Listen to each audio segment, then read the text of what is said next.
presents to you Honest Talk. Hello folks, today Madam Fatema Agarkar is joining us. She is educationist and founder of Agarkar Center of Excellence. She did Masters in Business Administration from England, apart from her B.Ed and ECC, and began her journey into the corporate world. She is a veteran of educational startups. Madam Fatema's passion for teaching, learning and children defines the different role she has crafted as an entrepreneur, educator and mentor. Having gathered tremendous experience as a result of setting up many national and international pre- and high schools, she has been creating opportunities for all stakeholders.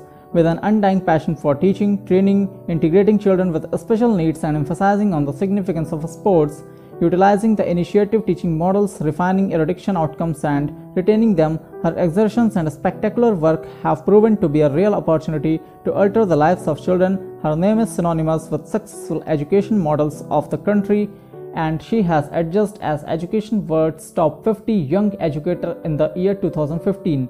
Madam Fatema is also the Vice President of the Early Childhood and the Mumbai Territory Head for the Association for Primary Education and Research in India.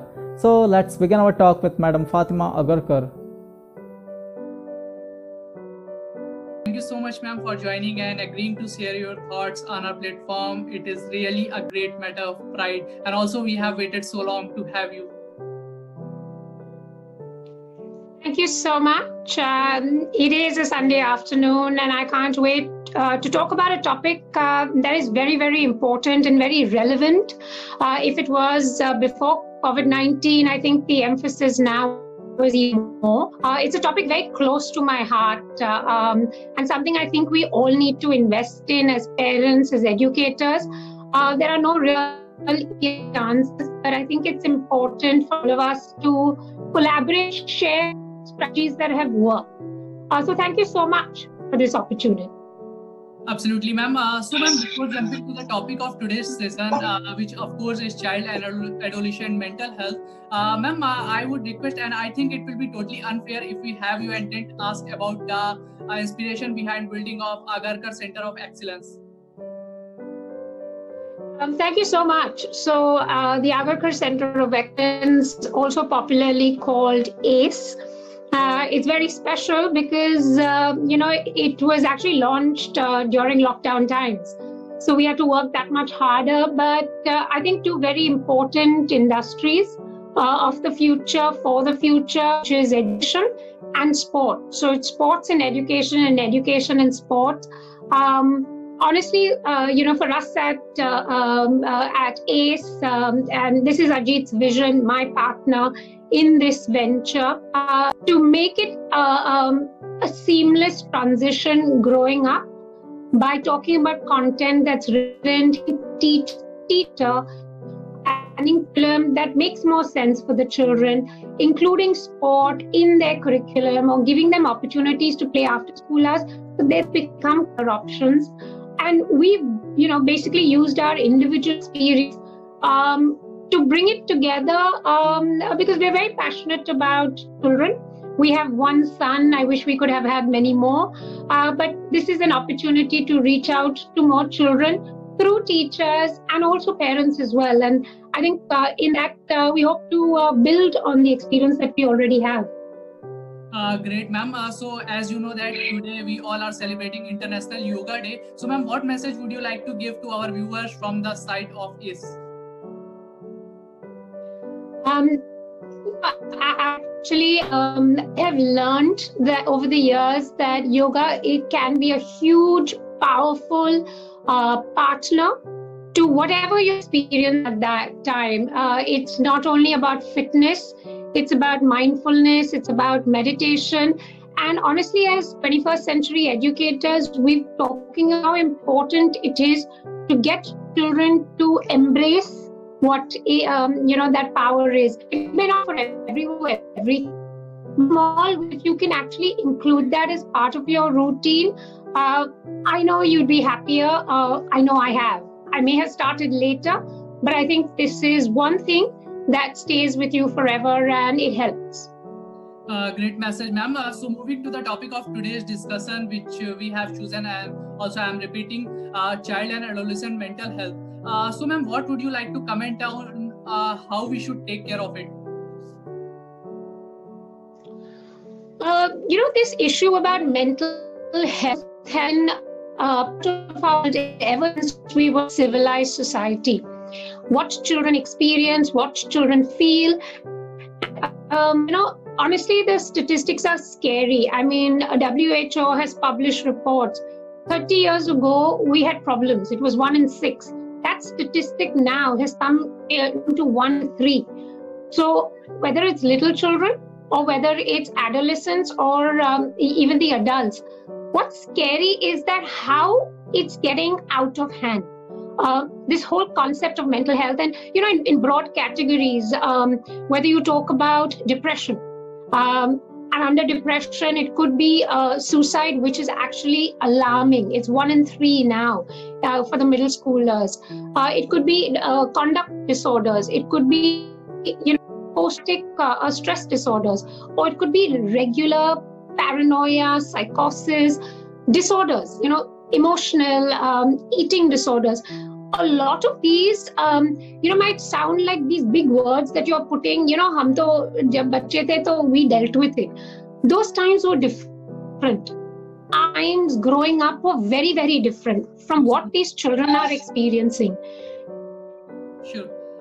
So, ma'am, my next question to you: what will be your advice to parents in this time, as it is a time in COVID-19 where student children get stuck under the 4 walls? So, how do you look at, and what do you think of how much it is affecting their mental health? It is affecting their mental health. They are in lockdown. They do not have perhaps the knowledge that we do. Information is coming their ways. Some days they're told it's safe to do this. Some days they're told it's not. So these losing times for the children. And like I said, because of their age, a lot of what is around them cannot be processed like it is for the adults. I don't know any single adult who dealt with this with enthusiasm or has coped with it to say, I'm on top of things. Imagine that now in a child's world. So what we're experiencing as adults could be 100. Quantify that into 4 times is what the child is experiencing.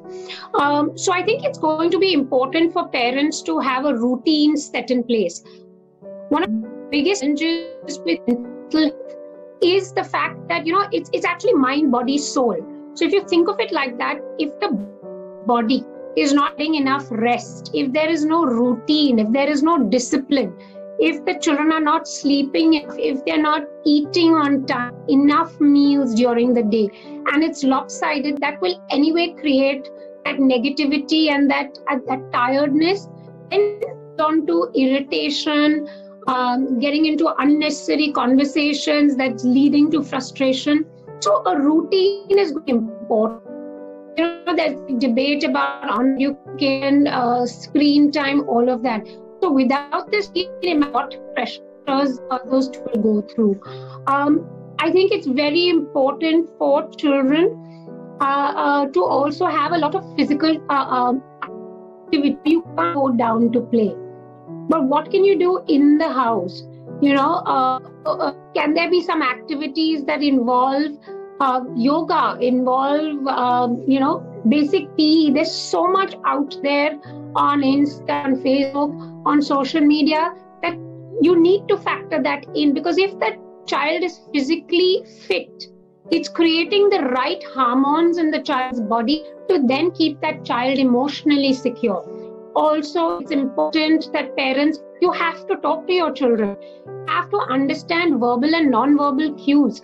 You have to sense their moods. You have to sense their trigger point. You have to know what is driving my kid today to be flustered or to be low. You're going to have to talk to them. If you are not able to find a family member who can reach out to your child, either through WhatsApp calls or even Zoom meetings, have someone to be able to reach out to the child so that the child knows that I can talk, I can share my feelings, and I can have a way of understanding what I'm going through.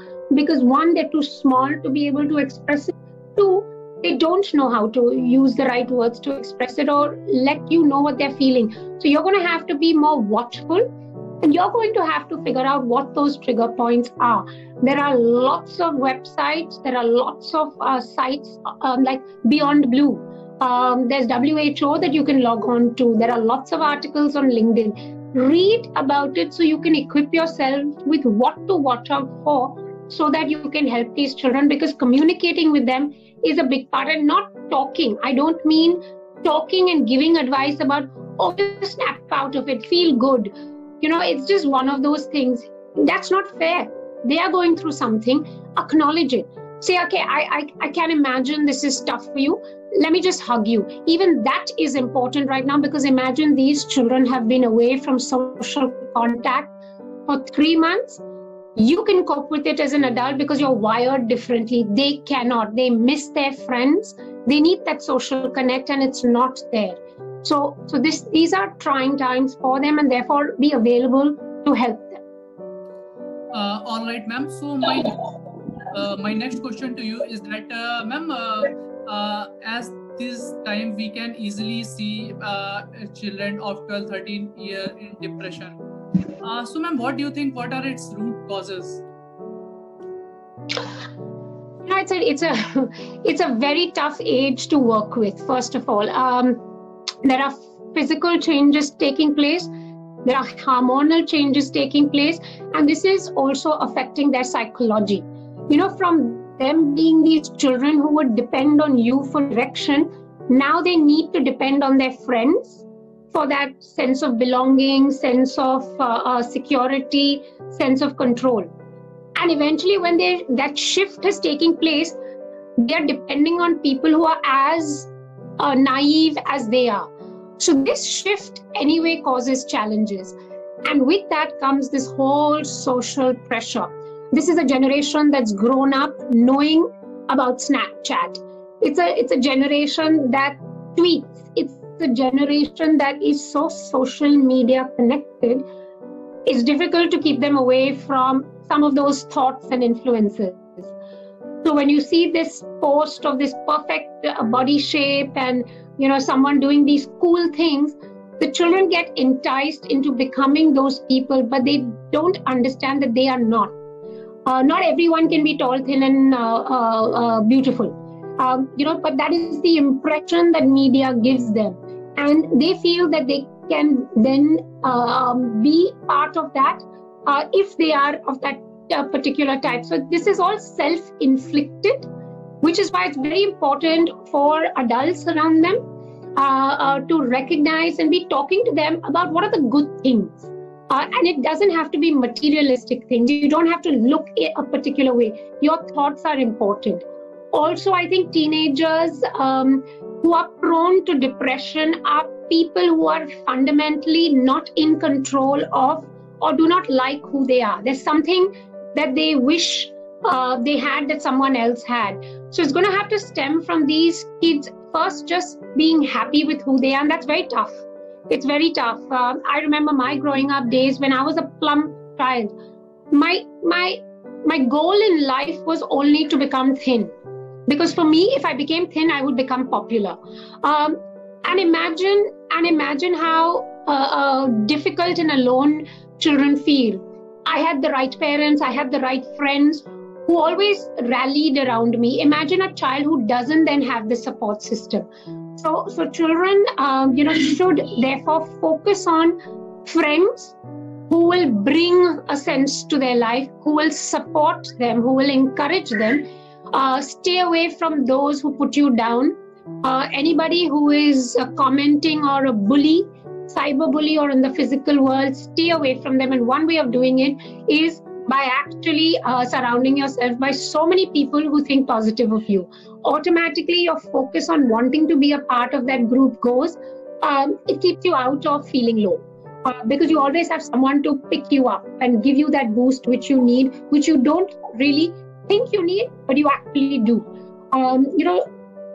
Adults, family members are going to be crucial, because when you find your child withdrawing, suddenly this private person is also now not even talking, not even making eye contact. Social media posts are showing that this child is constantly with some negative thoughts. likes to be alone, doesn't want to get out of bed. These are signs that your child is not coping. This is a middle school child who's crying out for help. So instead of instructions about getting out and doing it, help the child.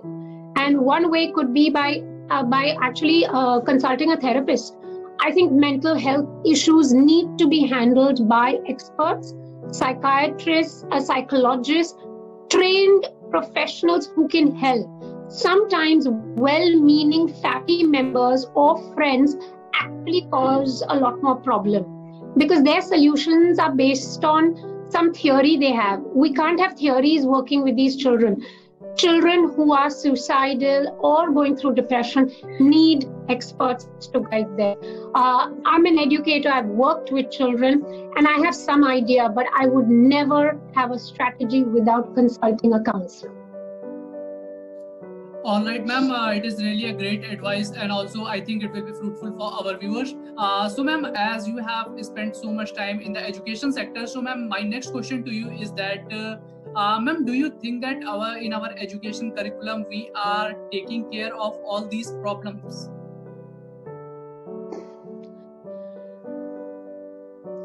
So Harsh, that's a brilliant question, quite frankly. And Harsh, I don't think as an industry, we did enough. I think coronavirus has made us rethink about the importance of mental health, because my worry is when we do open up and we are in a physical space, there's going to be confusion in the minds of the children, how to distance themselves, how to unlearn many things that they were used to and they miss. And I think as educators, we can't have periods for mental health. We're going to have sessions within each day where we are talking to children, where we are sharing stories, where we are making these seamless routines so that children can share and open up. And I'm not talking about those kids who love to talk. I'm more worried about the quiet children who find it difficult to contribute. So I think educators haven't done enough.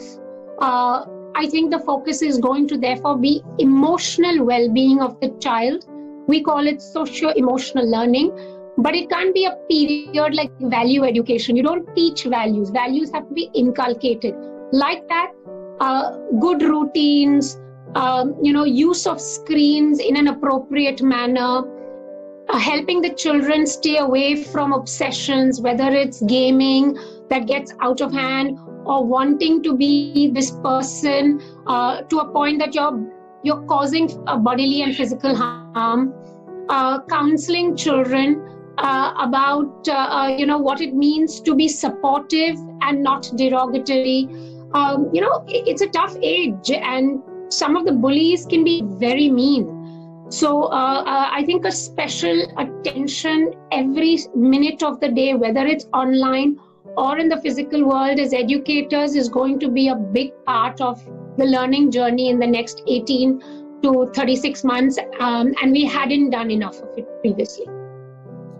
All right, ma'am. So my next question to you is that what do you think, what can be the ways to take the children out of all these? Wow. So, it's a huge spectrum. It's each of, I've only categorized 4 broad areas: clinical depression, conduct disorders, post-traumatic stress disorders, or generalized attention disorders. These are broad buckets. Under that, they have several challenges. So I think one of the things is that the adults in the family, whether it's siblings or whether it's parents, must be familiar of these trigger signs, must know what the changes are. Usually, signs are when there's been a divorce, in the house, parents are fighting, there's been a financial change in the family status, relocation, could be a death in the family. Basically, when children lose their sense of belonging or sense of control, this is where a lot of them then move into these 4 buckets that I've spoken about. One way to bring them out of it, and I've already discussed it, is first talking to them, letting them know that you are there as the adult who they can come to, and experiencing this and expressing it is a good thing. They may not know how to or what they're feeling, which is why you will lead the way. You will tell them you are there to listen and you are not judging them. And you can recognize that today there are lots of people available, therapists, counselors. There's a lot of work being done by online psychiatrists, psychologists, who then need to step in and guide you and the child. I think it's very important that we go to a doctor when we have a headache or we're feeling unwell and we have fever, but we're not okay to go to an expert to talk about our feelings, because going to a shrink is considered low.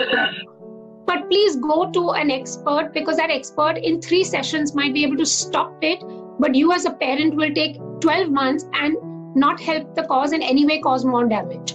So I think that's one way to do it. Be very, very watchful of what is happening in your child's world. So be active on social media for the sake of your child, to know what your child is thinking. Often they don't tell you, but that tweet or that Insta post will reveal a story of what your child is going through. This is what psychologists are advising parents, and I think we need to know that. Either you talk, but when you're talking, don't make it sound like, I told you not to do this, I told you not to hang with these people, I told you this. It's not about telling the children, it's about listening. So change the narrative.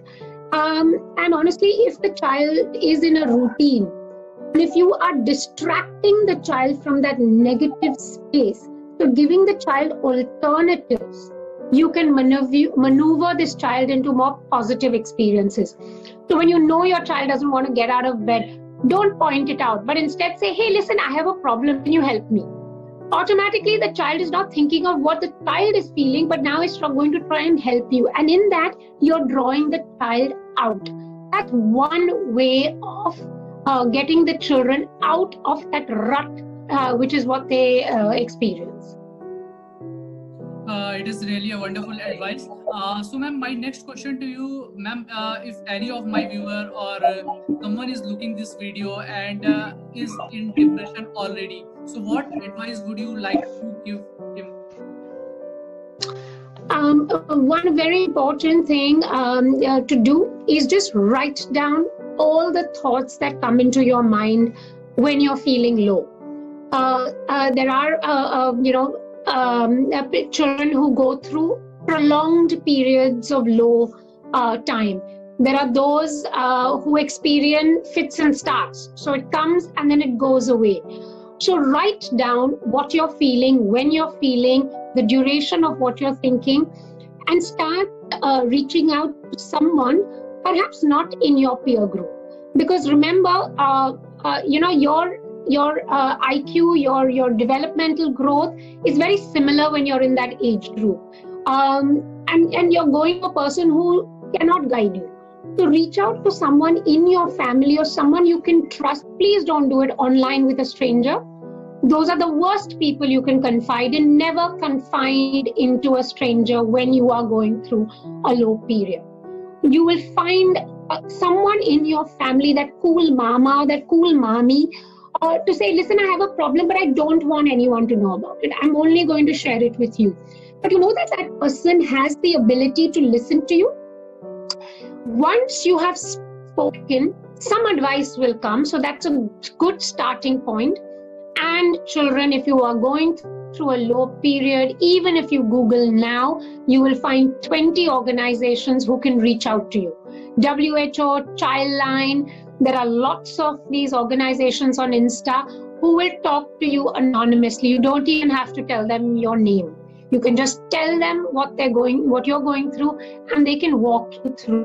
One of the first things, my request is, anyone who's feeling low, get into some physical activity, music, something to create that hormonal change in your body, which I call creating those positive hormones, which will anyway minimize that low feeling. That's a good, get into a shower, listen to music, write down and park your thoughts. So once you write it down, you know what? It's a natural brain reaction to not think of it. But when it hasn't been written and you haven't transferred it somewhere, you will keep thinking about it. So find ways in which you distract yourself. This would work for a starting point. Wonderful, ma'am. So moving to my next question, I think it is the last one because I don't want to waste too much time. So, ma'am, being an educator, what advice would you like to give to the students, those who are in their houses, how they can use this time in more productive way? Okay, so one is you've had an extended holiday. Enjoy it. Enjoy the fact that you're at home, your parents are at home. Maybe your father used to travel a lot, or maybe your mother was working round the clock and you never got that time. Be grateful. Be grateful that you're home, safe. Find ways to connect with your friends. Stay in touch with your friends. My advice simply will be, if you can pick up, one new skill, could be anything. Start taking these risks. I call them simple risk goals that you have to achieve. Make it a game, saying that, I never liked reading. Let me put a goal down for myself that in the next 14 days, I'll read a book. You know what? Challenge yourself. It's not going to be told to you. This is up to you now. Think of ways of putting those challenges for yourself and feeling happy and motivated. It could be talking to someone you never really spoke to before. It could be, actually reaching out to family members that you thought was super boring. You have no idea how it makes their day to be reached out in these lockdown times. So if you are tech savvy, if you are good with writing, help some underprivileged children who quite frankly need support. Don't do it because this will look good on your resume for college applications. Do it because in your own little way you can actually help someone out there. And again, research this. Google, find out organizations where you can contribute and help. It could be, just playing bingo with old people. Old age homes are need, children to play. Do something for someone else for a change. A lot has been done for you. Give back is my advice. It was really a great message, ma'am, and also it was a great interaction and also a healthy discussion over the topic with you. Thank you so much for being a part of it. Ma'am, it will be a memorable moment and looking forward to conduct more and more sessions with you. Thank you so much, ma'am, for joining.